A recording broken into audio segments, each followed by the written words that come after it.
Se aprecia bien la imagen, ¿verdad? Muy bien, vamos a orar antes de abrir las Escrituras. Rogamos a nuestro Dios y Padre lo que dice su palabra, lo que da el Espíritu para suplicarlo, para hacer una rogativa, que todos seamos llenos del conocimiento de su voluntad, en el nombre de Jesús, y que la exposición de la palabra del Señor nos ilumine y su luz nos abra los ojos, nos permita ver la luz y el poder de su palabra viviente, eterna, todopoderosa, ungida, haga entre nosotros maravillas, porque Él es el que suministra y obra en todos y por medio de todos, para provecho de muchos, en el nombre de Jesús. Amén. Abramos el libro del Apocalipsis en el capítulo 2. Allí tenemos la primera carta enviada a la iglesia en Éfeso. En este capítulo están las primeras 4 cartas que dictó o habló el Señor y Juan las escribió. Hoy nos ocuparemos de la carta enviada a la iglesia en Éfeso. Entonces, vamos pues a iniciar de esta manera. Amada iglesia, recibimos una carta de parte de nuestro Señor Jesucristo. Debemos saber que Él personalmente, haciendo uso de su voz, Él la habló. Él la habló de forma audible. Y su discípulo amado, Juan, la escribió y la grabó en un rollo. Ese rollo fue enviado a nosotros. Y hoy vamos a leer el mensaje. Y sucede que, vean el siguiente punto. El Señor Jesucristo dirigió el mensaje al pastor de la iglesia de Éfeso.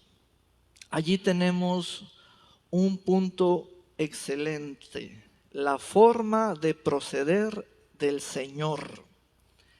Él se dirigió al pastor. Vean qué formalidad tiene el Señor. Él respeta la función ministerial de oficio que tiene el pastor de la iglesia, al punto de que el Señor es formal, todo un caballero en uso de la comunicación, y pidió que la carta sea dirigida al pastor de la iglesia. Allí comenzamos a ver la clase, el orden. Enseguida,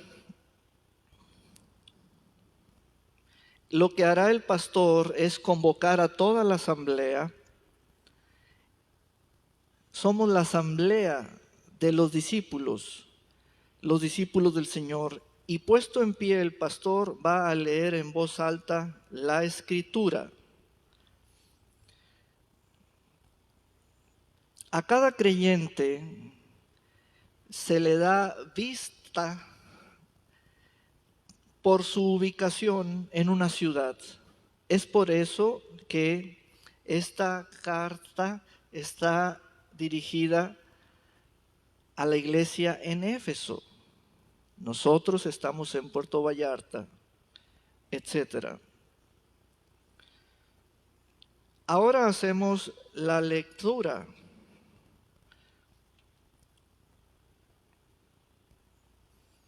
Vaya allí al verso 1 y dice: escribe al ángel de la iglesia en Éfeso. Así dice el que lleva 7 estrellas en su mano derecha y anda en medio de los 7 candeleros de oro.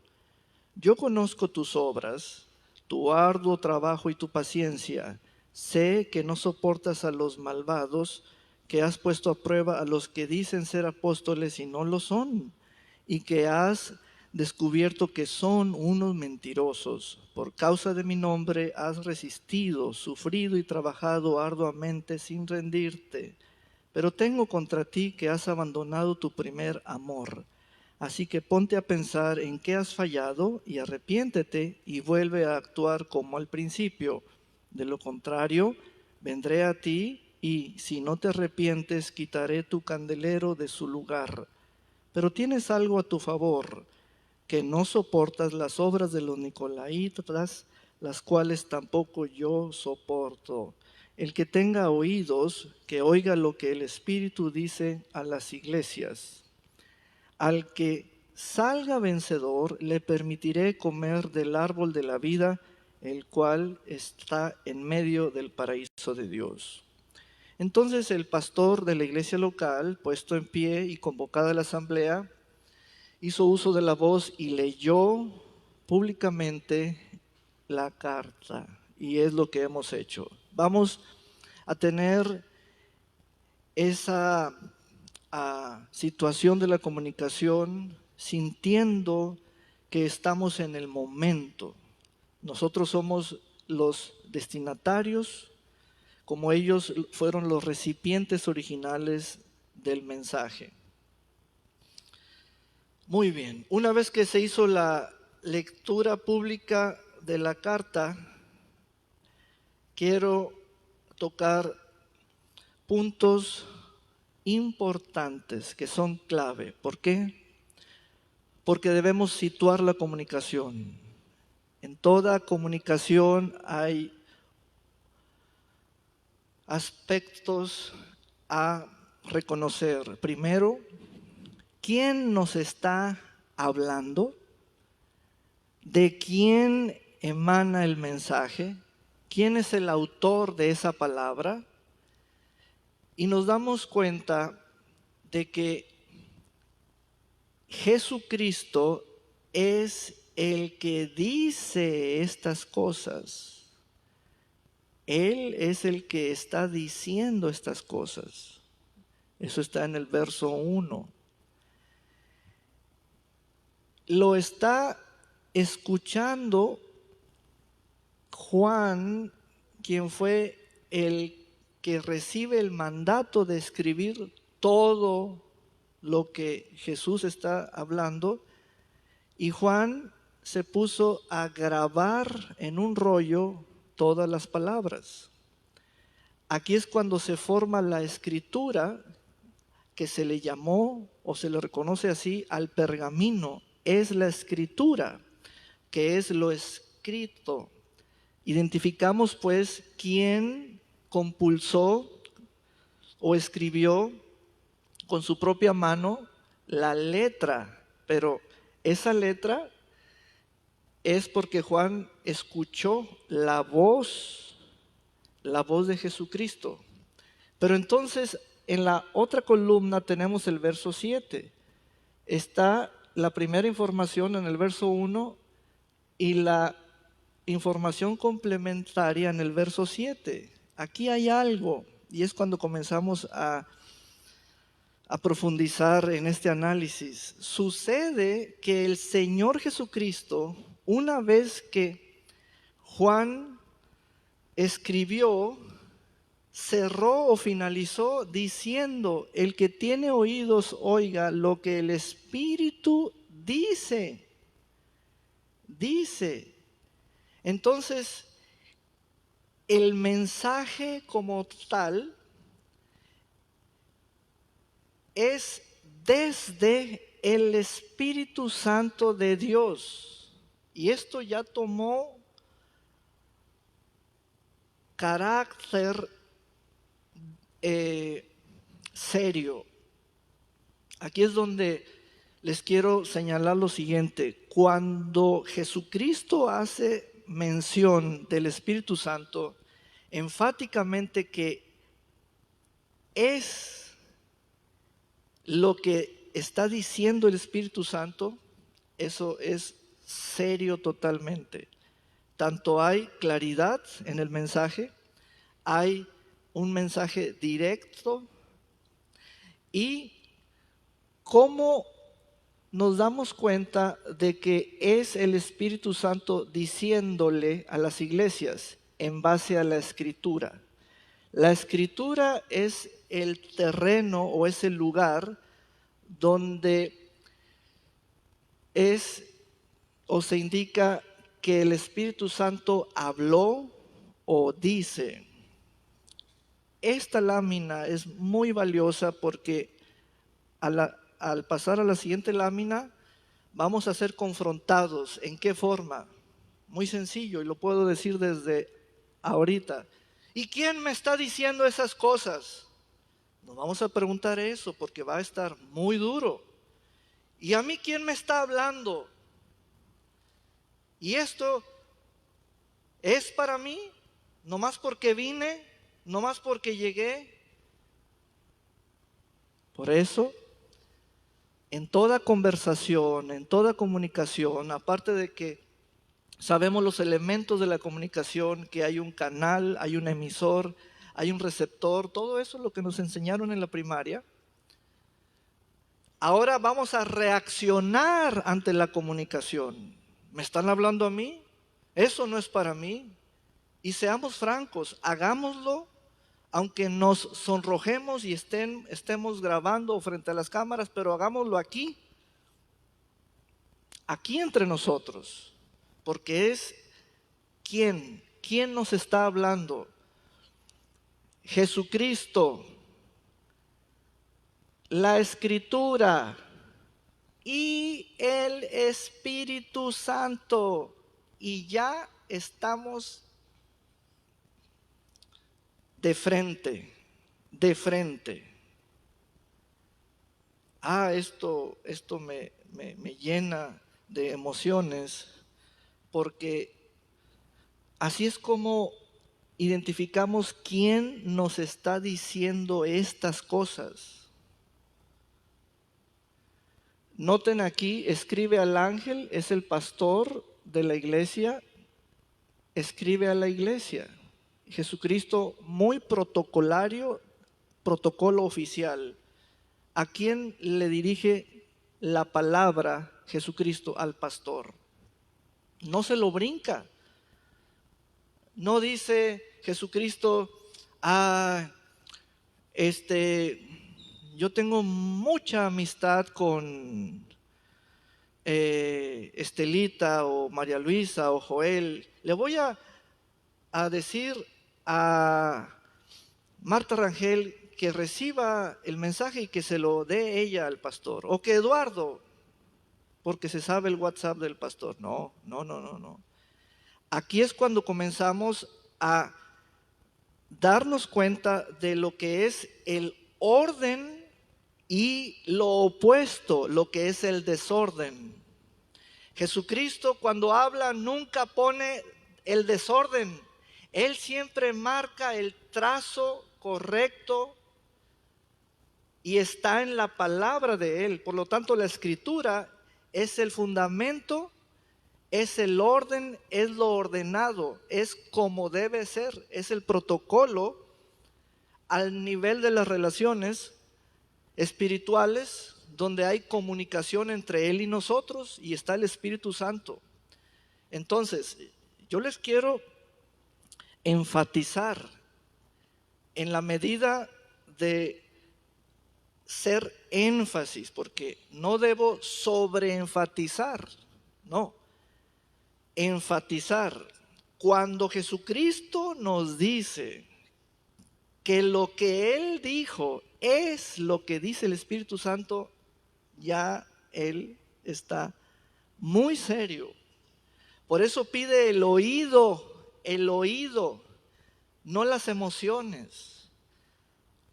no los sentidos naturales, pide el oído que está desde el profundo interior.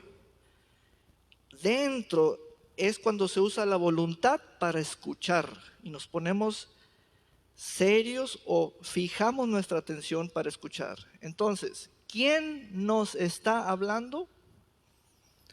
Jesucristo, la Escritura y el Espíritu Santo. ¿A quiénes? A las iglesias. Ahí está, pues, el marco introductorio. Muy bien. Siguiente lámina.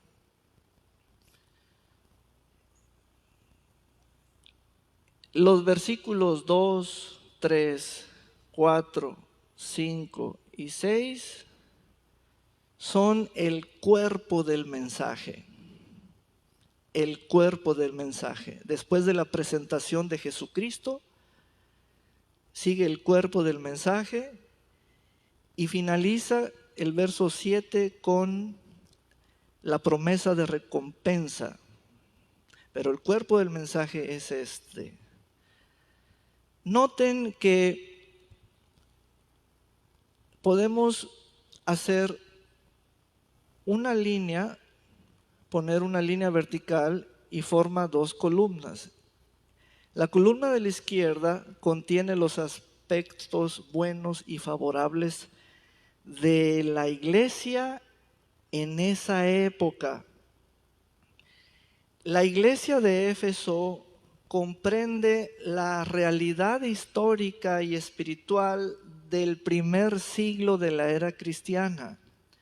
Cuando leemos que la carta fue enviada a la iglesia de Éfeso, no significa estrictamente de que ese mensaje es para unos creyentes que vivían en Éfeso y ya, sino que es un mensaje para la iglesia que comenzó y tuvo su origen en el día de Pentecostés, y el libro de los Hechos de los Apóstoles narra la fundación y el establecimiento de las iglesias por parte de los apóstoles. Los apóstoles murieron, todos murieron en el primer siglo. Y ya el Señor está dando un reporte histórico y espiritual de la realidad de la iglesia hasta ahora. Porque este mensaje es trascendental y es relevante. El Señor comienza a hablar y dice: yo conozco tus obras. Antes de irnos a esta palabra obras, esta frase es muy valiosa. Lo primero que él dice es hablar de sí mismo, y se menciona como alguien que, dos puntos, y anoten esto, alguien que está plenamente informado, alguien que lo ve todo, alguien que lo sabe todo. Y para tener una idea mejor comprendida, esa frase yo conozco significa yo estoy consciente de todo lo que él hace mención, de todo. Por eso esta frase encabeza todo lo que se deriva. Ahora, fíjense bien, usar esa frase, decir, yo estoy consciente, no es un asunto sencillo. Por ejemplo, ¿cuántos de ustedes están conscientes de los gastos que tiene el Ministerio Perdón y Amistad? Alguien alce su mano, pero mejor no la alce, porque no estamos conscientes del todo. Entonces no usemos ese término o esa expresión para adjudicarnos que sabemos todo del ministerio. La única persona que puede decir tal profundidad y magnitud y se adjudica que lo sabe todo de alguien es el Señor Jesucristo. Él es el único que puede usar esa frase de hablar a conciencia, conscientemente, de que conoce todas nuestras obras de todos los tiempos, en todos los lugares donde estén las iglesias. Mira nomás. Eso quiere decir que cada uno de nosotros tenemos una habilidad, está en nuestra conciencia, pertenece a nuestra conciencia, pero no la usamos con toda virtuosidad o sagacidad, simplemente la limitamos, la limitamos. Oh, yo quiero ir a la iglesia, perdón y amistad, pero solo quiero sentarme a oír. ¿Sabes de cuántas cosas no estás consciente? Allí te lo dejo en tu buzón de quejas y sugerencias. Hemos vivido con límites a ese nivel y podemos estar conscientes de muchas cosas. Y llega la carta y esto explota. ¿Por qué? Porque nos habla la persona que con la primera frase nos sentó, porque nos dijo, yo te conozco. ¿Qué? Yo te conozco. Tu levantarte, tu sentarte, tus ingresos, tus egresos, tus movimientos. Yo sé las intenciones de tu corazón. Notamos pues que viene la palabra obras aquí en el verso 2 y luego tenemos la palabra obras en el verso 6, las obras de. Y luego en el verso 5 dice, haz las primeras obras. Otra vez la palabra obras. Entonces, obras tuyas, obras que yo aborrezco de cierta clase de personas, y hay obras que el Señor reclama las primeras obras. Entonces, la palabra obras es clave en el cuerpo del mensaje. ¿Cuántos me están siguiendo? Vamos paso a paso, vamos paso a paso. Entonces, yo debo saber qué significa ese vocablo obras, porque está tanto en los puntos positivos o favorables como en los puntos negativos o desfavorables. Leamos entonces lo siguiente y nos vamos a la siguiente lámina. Aquí acomodé ya no en dos columnas, sino en su forma ordenada en la serie de los versículos, el 2, 3, 4, 5 y 6. Miren esto, yo conozco tus obras. Ahí están involucrados el pastor y la iglesia, todos los pastores y todas las iglesias. Y luego dice, y no puedes soportar a los malos. Yo conozco tus obras y tu arduo trabajo y paciencia, y no puedes soportar a los malos. ¿Qué?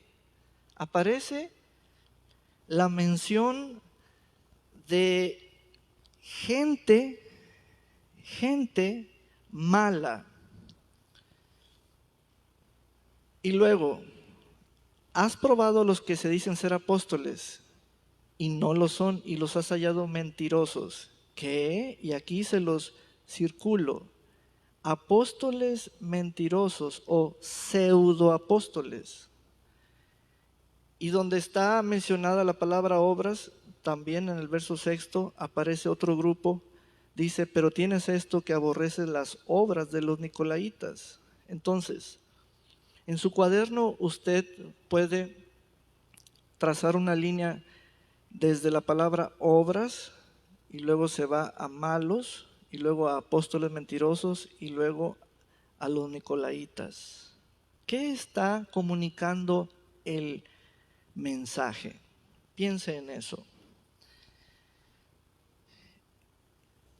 El mensaje está diciéndonos que donde hay obras, siempre estarán involucrados grupos de personas de dudosa reputación. Donde haya obras, ahí es donde debemos poner las luces amarillas, estar con mucha cautela, porque en toda actividad, que son las obras, que es una ocupación donde hay un grupo que está haciendo un esfuerzo, pueden estar involucrados sectas, grupos de personas, pueden estar involucradas personas mentirosas, falsos ministros y gente mala.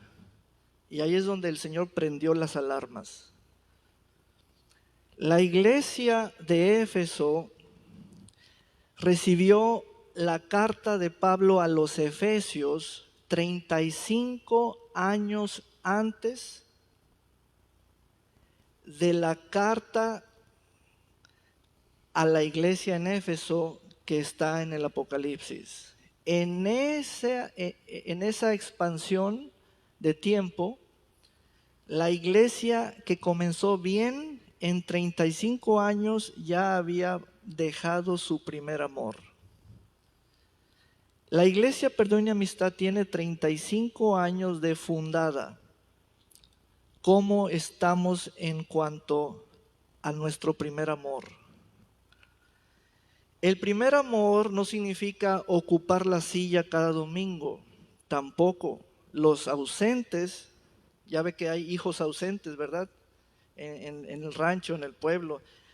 Tampoco los ausentes no significa que dejaron su primer amor. Por eso no nos podemos juzgar unos a otros diciéndonos, no vienen los domingos, ¿eh? No, esas son cuestiones administrativas cuando la gente no se sabe organizar en sus tiempos.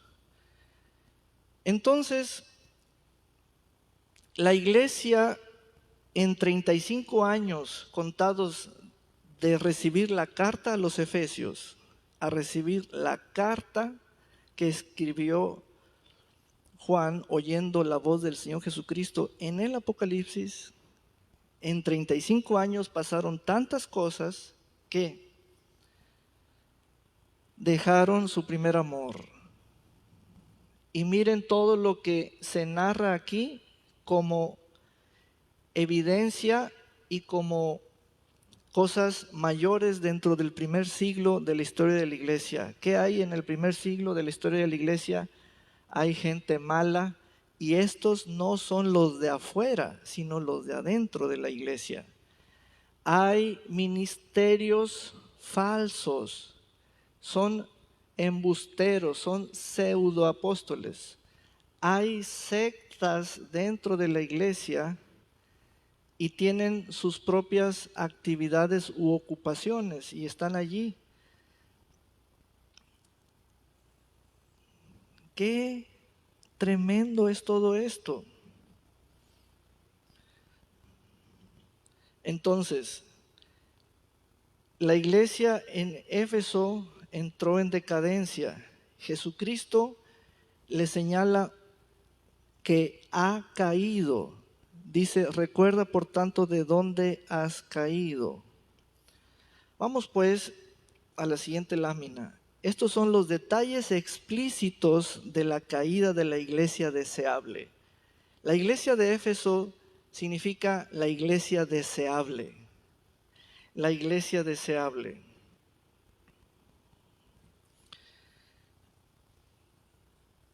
En orden de mención o de aparición, como fue hablado por el Señor, tenemos a los malos o malignos o malvados. Literalmente del griego la palabra es pestilentes. y no son los de afuera, sino los de adentro de la propia iglesia. Como contexto histórico, la iglesia de Éfeso fue o era la más numerosa, era mayor en cantidad de discípulos o miembros que la de Jerusalén y que la de Antioquía. Y el apóstol Juan fue el obispo de las 7 iglesias que estaban ubicadas en Asia, y no era el continente, sino una provincia romana, Asia Menor, lo que hoy es una parte de Turquía. A ver, vamos a ver. ¿A quién mencionó primero el Señor? A los malos. ¿Malos entre nosotros? ¿Malos? ¿Malos del estómago? ¿Malos de la cola? ¿Malos de la cabeza? ¿Malos de...? O sea, permítanme hablar coloquialmente como usamos esa palabra para hacerles este punto. Nunca defina una palabra que es bíblica, que está en el texto bíblico, nunca la defina desde la actualidad. Tiene que definirla desde el contexto histórico, porque decir malo hoy lo entendemos de una manera: malo para las canicas, malo para hablar en público, malo de esto, malo de aquello. Pero hermanos, si esa iglesia que era deseable al principio y en 35 años cayó, y el Señor describe qué clase de gente hay, y el primer grupo de gente son los malos. Esta palabra significa gente que tiene fallas de carácter. Su carácter es nocivo, destructivo, dañino. Carácter maleado, podrido, acciones destructivas, motivos corruptos. ¿Hay cristianos maleados? Sí, sí hay. Son los que se meten a una iglesia, no les gustó, brincan a otra, no les gustó, y eso los malea. Esa palabra malos es hablar de gente que el daño lo tienen en el carácter, y con ese carácter maleado sus motivos son corruptos y sus acciones son destructivas en el interior de la iglesia. Cuando yo estudié esta carta, me sonrojé. Dije, estoy leyendo un documento tan antiguo de 2000 años, pero la noticia es actual.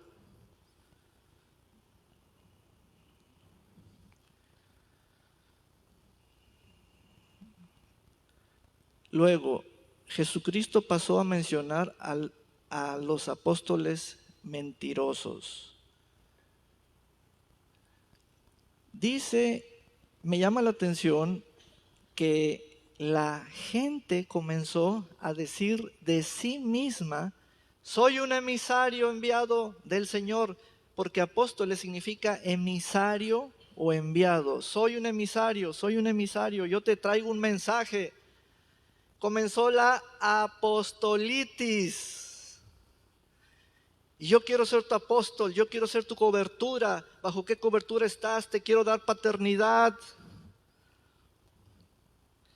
Quiero ser tu guía espiritual.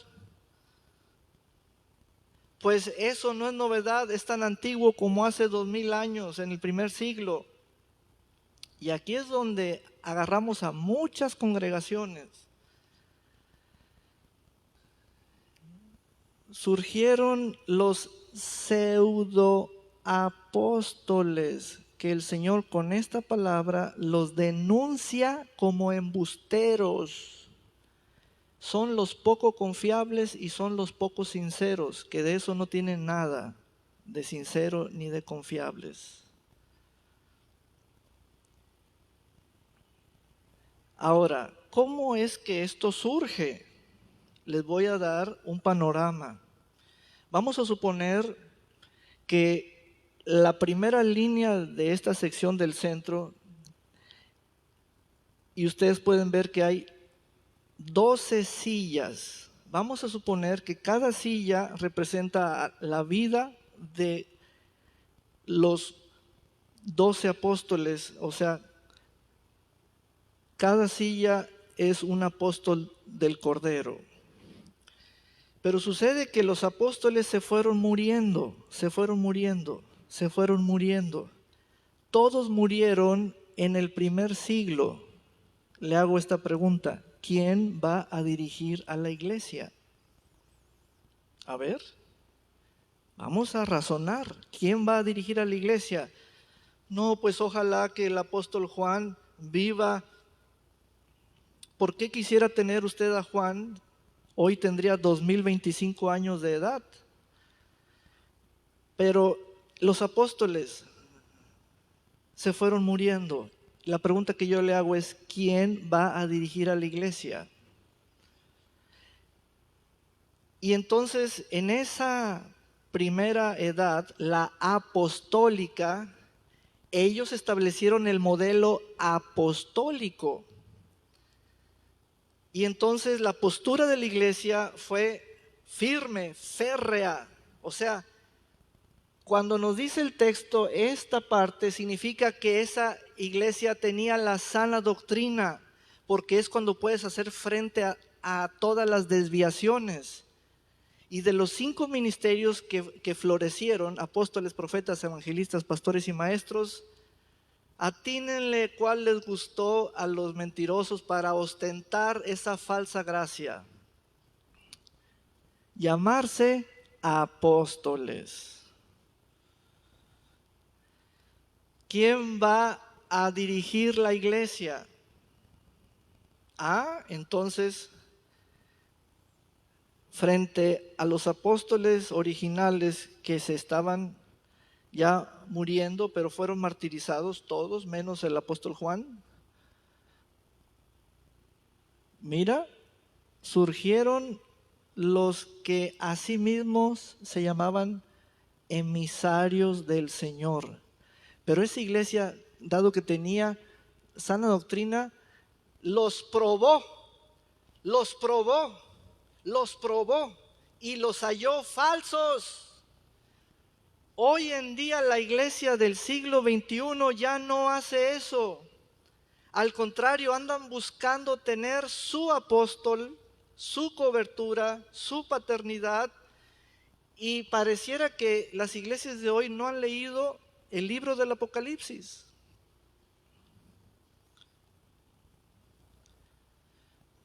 Tiemblen todos aquellos que me están escuchando que en su grupo de WhatsApp tienen a un favorito profeta o a un favorito apóstol. Esta carta se los tumba, Más vale que se salgan de esas cadenas de WhatsApp. Iba a traer un reel o un video corto de los que aparecen en YouTube, de un tipo que se ostenta como profeta y te dice: yo te disipulo espiritualmente, yo te traigo una palabra del Señor, para denunciarlo públicamente. Pero es que son muchísimos.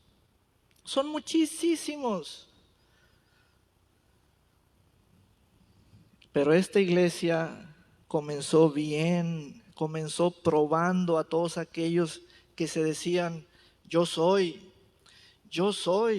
tengo para ti una palabra del Señor, el Señor me envía, y por eso vente conmigo, y por eso vente para acá. ¿Cómo va el proceso al detalle explícito de la caída de esta iglesia? De esta manera. Ya en el verso 4 el Señor le dijo: tengo algo contra ti. Eso significa Jesús en contra de ustedes. para que esa declaración haya salido del Señor, tiene que haber una correspondencia entre ambas partes. Y les voy a hacer un planteamiento. En un divorcio, para quienes pasaron por un divorcio, ¿quién inició el divorcio? Entonces usted me dice, ella me pidió el divorcio. Otro caso es, él me pidió el divorcio. Ok, simplemente ese es un ejemplo para ilustrar esto. Entre Jesús y la iglesia, ¿quién se puso en contra primero? ¿Jesús o la iglesia? Es la iglesia. Jesús nunca se pone primero en contra de ti, nunca. Primero, nunca. Primero Él espera en ti que te mantengas en el primer amor, pero si te sales, y eso es un estado, dejar en abandono el estado del primer amor, si te sales del primer amor, entonces estás en contra de Él y Él te puede responder, estoy en contra de ti. Aquí quiero aclarar esto. Dejado no significa haber perdido. No. No es perdiste el primer amor. Es saliste de, abandonaste a, dejaste el. Esas tres palabras. No podemos decir, ay, estoy acongojada, siento que he perdido el primer amor. No, no. Usted leyó bien y entendió mal. No es perder, no es pérdida, perdido, perdición, perder. Es salir, dejar, abandonar. Viera qué importante es entender las palabras. Entonces, esa palabra amor vamos a trabajar. Se han salido del primer ágape o el amor derramado por mi Santo Espíritu. Y aquí comienzan las evidencias. Las evidencias. Por eso le hice hincapié en esta lámina. Porque ya estamos en la confrontación. Porque el Señor está en contra de. ¿Por qué? Porque te saliste de la intimidad, vínculo, unión, estás fuera del Espíritu Santo de amor. Él, el Espíritu Santo, es el que derramó el amor de Dios en nuestros corazones. Cuando uno está fuera del primer amor, uno ya no le hace caso al Espíritu Santo ni a la Escritura y ya cruzamos la línea y nos pusimos en el lado contrario. Hermanos, esta es una realidad. Muchos ya ya dejaron el primer amor. ¿Ven cómo uno trae la taravilla esa de perdiste? No, es que así lo escuchamos y así se quedó, pero no es perder, es dejar. Es un estado el primer amor.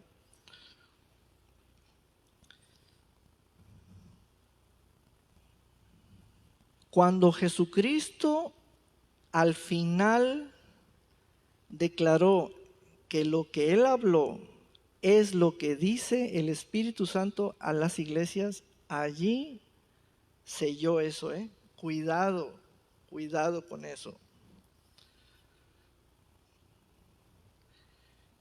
Es tan serio todo lo tocante al Espíritu Santo, tan serio que la primera reacción que tiene el Hijo amado Jesucristo es ponerse en contra de aquel o aquella. Es muy serio el Espíritu Santo. estamos aquí.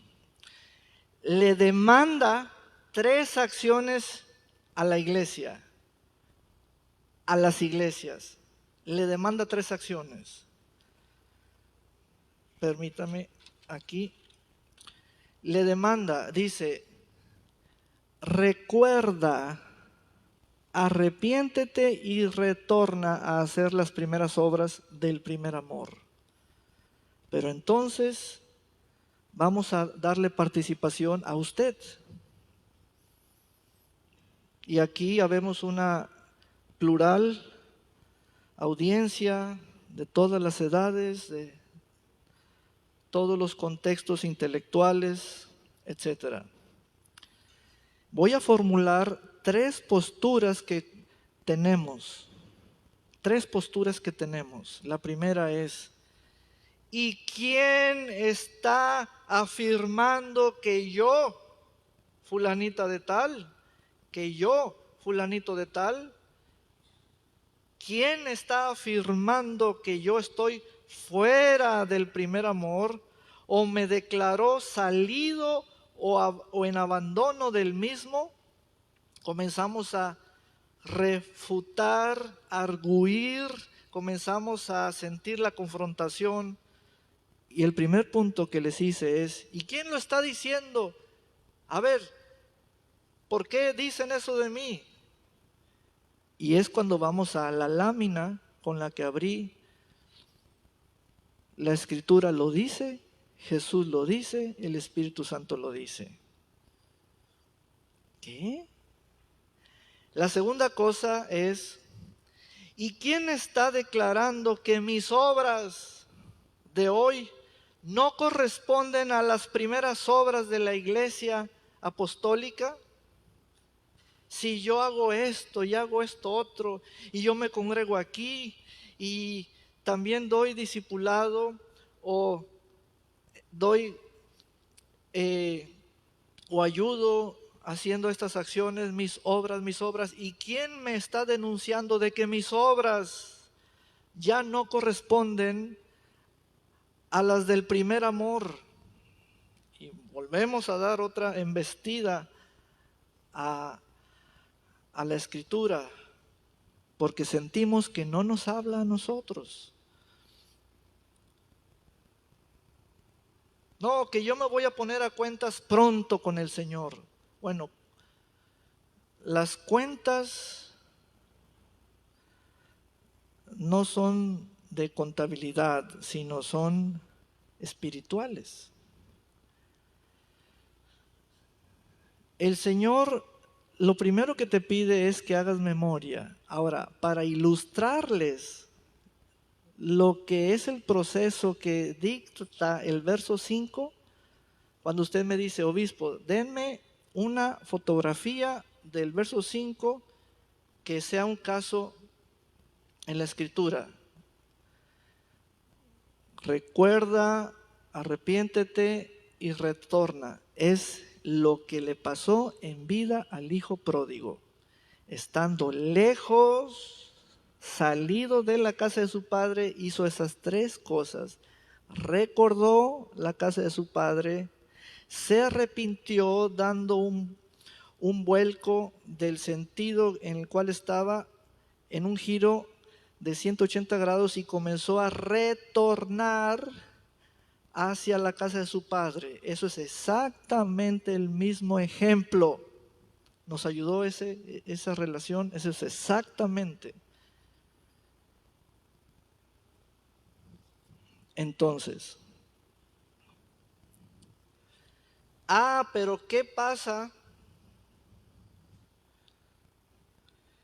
Y traigo el tercer punto. ¿Quién me está demandando a que me arrepienta y que retorne al estado del primer amor en el Espíritu Santo, de la vida diaria del cuerpo de Cristo?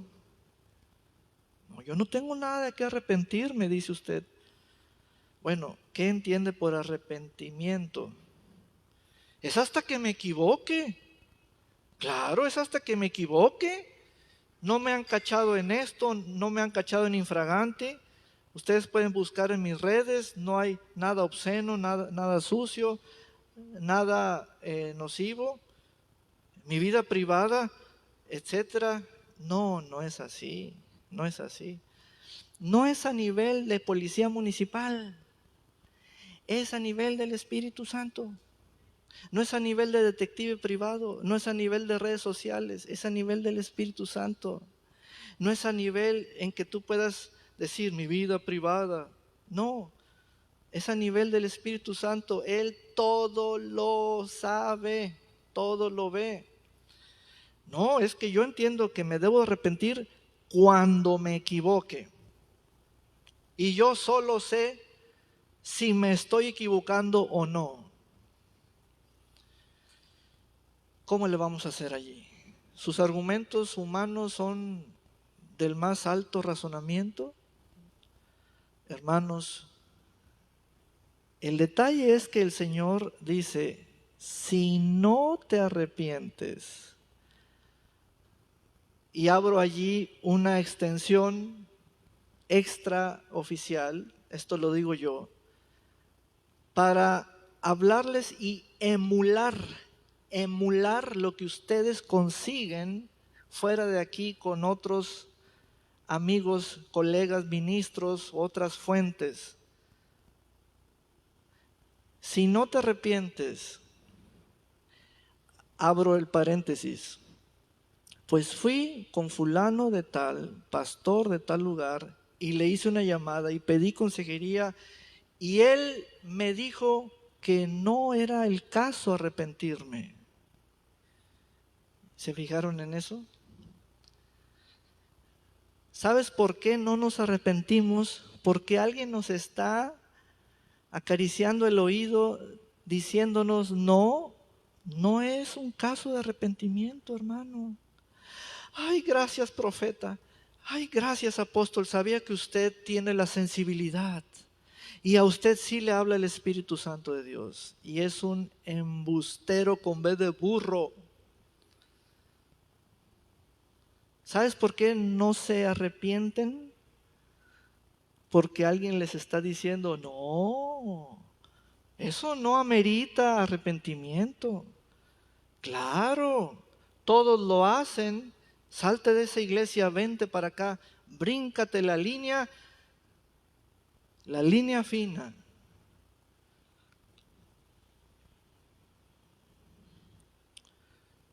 ¿Mm?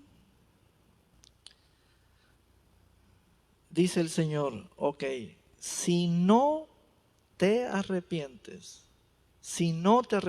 porque ahí cabe la posibilidad de ser un no arrepentido, entonces vendré pronto a ti y quitaré tu candelero de su lugar si no te hubieres arrepentido. ¿Qué quiere decir esta sentencia? Significa, voy a venir y usando mis manos, con mi fuerza, voy a quitarte, que es tomar y sacar de allí. Y para darles una figura mental es esto.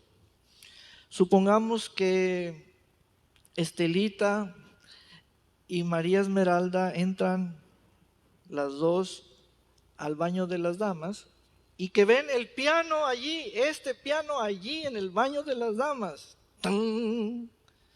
Obispo, este piano está fuera de su lugar. Sigue siendo piano allá o aquí.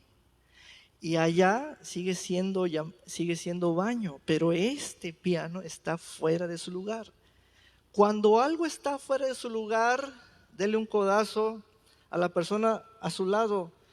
Es una pieza inútil.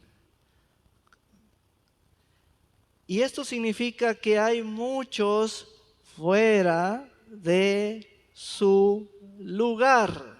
Denle un gran aplauso al Señor. Aleluya.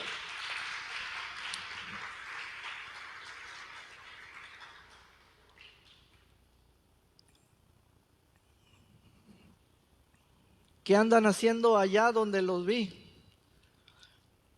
No, pues el Señor me trajo. Mentirosísimos, más mentirosos que los testigos de Jehová. Es una mentira que decir que el Señor me trajo allá. No es cierto eso. Más vale decir, no me he arrepentido y estoy fuera de mi lugar. Punto. ¿Aplaudió, hermana? Ah, sí. Pueden aplaudir, ¿eh? Entonces, fíjense bien, si no te arrepientes, es que platiqué con mi esposa, dice el hermano Juan Ramón, y ella me dice que no me arrepienta.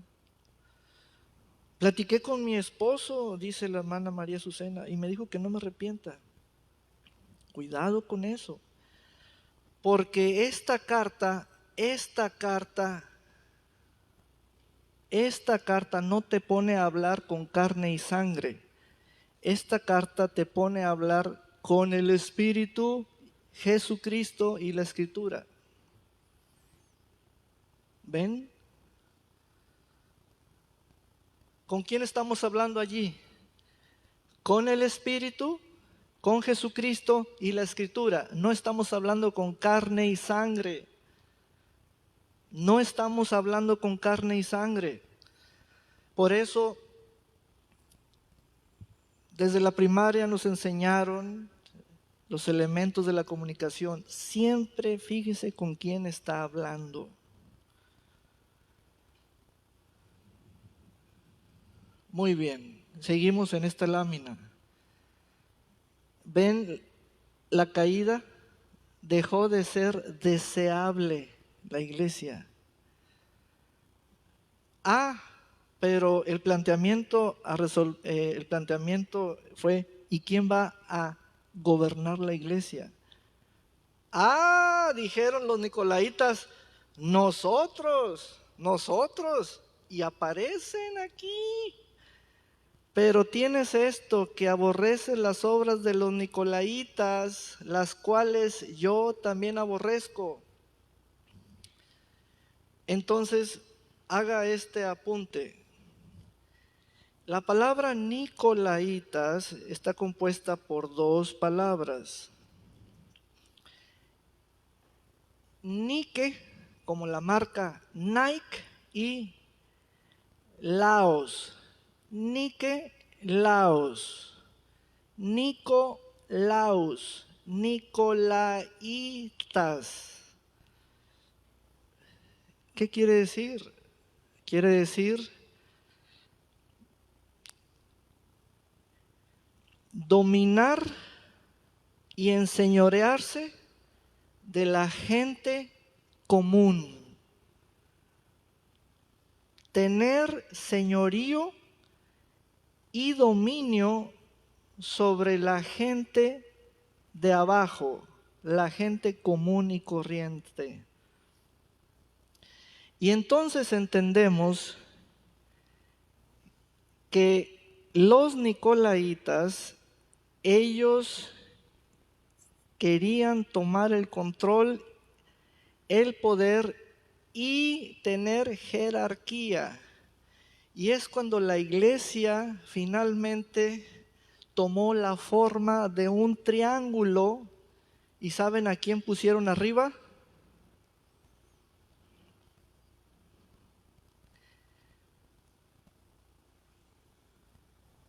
El clero arriba, los laicos abajo. Eso es nicolaísmo. Y cuando esta carta se envió, eso es antes de la iglesia oficial católica romana, eso es antes. Y ya existían las raíces para que surgiera el papado, el pontificado, para poner a alguien arriba en una estructura piramidal jerárquica. ¿Y vieron eso? Eso es nicolaísmo. En el Nuevo Testamento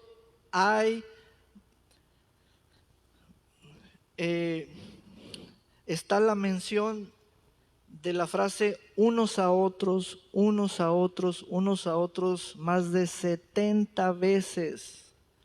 Nunca nos pone el Señor en un estilo jerárquico, en una figura jerárquica. Siempre nos dice unos a otros, amaos los unos a otros, sujetaos los unos a otros. Pues las iglesias ya están dominadas, manipuladas, controladas jerárquicamente. Eso está denunciado al grado de aborrecimiento por parte del Señor. Es que le tengo que pedir permiso a mi apóstol y miran para arriba. ¿De qué color tengo que comprar el papel de baño? Tengo que pedirle permiso a mi pastor si puedo faltar o si puedo no ir porque hice planes para no ir. Y es que, hermanos, la primera iglesia, cuando los apóstoles estaban vivos, ellos sí aborrecían las obras, pero los nicolaitas ya estaban allí. Son los que mezclan la religión, el humanismo, el paganismo con la fe cristiana. Y hay más acerca de ellos, pero el punto principal es jerarquizar a la iglesia. Tú eres mi autoridad, tú eres mi líder, mi guía. Lo que tú digas lo voy a hacer. Eso es nicolaísmo. Sujetaos unos a otros, amaos unos a otros, poned a cada uno en primer lugar antes que a ustedes. Eso no es nicolaísmo. Ved los unos por los otros. Hay más de 70 veces mencionadas las relaciones unos con otros, unos con otros. Orad unos por otros. Ah, no, pero el nicolaíta, hermano, quiere que alguien en especial ore por él. ¿Se fijan en eso? Orad unos por otros. Pero la hermana nicolaíta quiere que alguien ore por ella específicamente. Eso está aborrecido por el Señor. Totalmente. Está denunciado. Todavía la iglesia tiene esto como punto a favor. Pero vean, ya la iglesia está ardiendo porque dentro de sí, de su seno, hay sectas que están saliendo y están en el interior. ¿Y saben qué? En 2000 años ya la iglesia está jerarquizada, ya es una pirámide. Los de arriba son los que mandan, los de abajo son los que obedecen. Eso es nicolaísmo. Por otro lado, entonces, quiero enfatizar lo que dice el verso 5. Permítanme hacer un recuento desde arriba. Tenemos a los malvados, tenemos a los falsos apóstoles, tenemos a los que dejaron su primer amor. Me brinco el quinto y voy al sexto. Tenemos a los nicolaitas y regreso para hacer el punto. Tenemos a los no arrepentidos. Los no arrepentidos. Oiga, tenemos a los nicolaitas, tenemos a los que dejaron su primer amor, tenemos a los apóstoles mentirosos y a los pestilentes. Y para que sea la cereza del pastel de chocolate, a los no arrepentidos.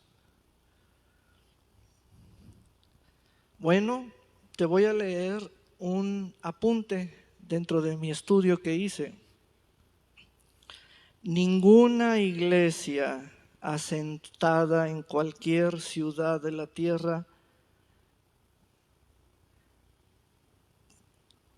podrá ser una escondite o una cueva para ocultar a gente no arrepentida. Las iglesias no son escondites o cuevas para que aquí cohabitemos los que tenemos el primer amor y los que dejaron el primer amor y no sean arrepentidos, porque por ellos pierden todos. Cuando el Señor dice que vendré a ti y quitaré tu candelero de su lugar, quitaré toda la pieza. Somos una pieza, somos un utensilio en la casa del Señor, de oro, lo más precioso, símbolo de haber sido escogidos para usos honrosos. Pero Él dice, lo que tengo contra ti demanda que te arrepientas. ¿No te quieres arrepentir? ¿Qué te ha dicho tu pastor? No, que es hasta que el Señor me cambie. No, que la Biblia dice que puedo hacer esto y esto. ¿Dónde dice? Y entonces dice el Señor, quitaré tu candelero de su lugar. La pregunta que yo te hago es, ¿cuán seguro tú te sientes en esta iglesia? Como para que estés consintiendo otro pensamiento de vez en cuando visitar otras iglesias para sentirte completo, mejor alimentado o más seguro, diciendo que allá te dan lo que aquí no te doy? Estamos haciendo unas telarañas de nosotros mismos, nos estamos enredando. No es así. Hay confusión y Dios no es Dios de confusión. Las iglesias, no es que digamos que ninguna es buena o que ninguna es perfecta. No, esas frasecitas no te las pongas. Las 7 cartas a las 7 iglesias significan denuncias cuando una iglesia está en decadencia, en detrimento espiritual, y allí siempre hay lugar para la corrección. No es un asunto de cambiar de silla, de pastor, de ubicación o de congregación. Es peligrosísimo meterse a cualquier grupo que ofrezca experiencias espirituales. Muy peligroso. Te puede estar hablando un nicolaíta y tú ni te das cuenta. Allá, a través de las redes sociales. Amén. Hemos terminado. ¿Qué les pareció? Hoy concluimos la primera carta y la siguiente semana entramos a la segunda carta. Y así nos vamos. Vamos a ponernos de pie. Amén. ¿Cómo me arrepiento, obispo? ¿Cómo me arrepiento? Vuelva a hacer las primeras obras que antes hacía. No le entendí, obispo. Ok. Allá en la parte posterior del otro edificio tengo cajas y cajas de álbums de fotografías. Las voy a poner aquí digitalmente y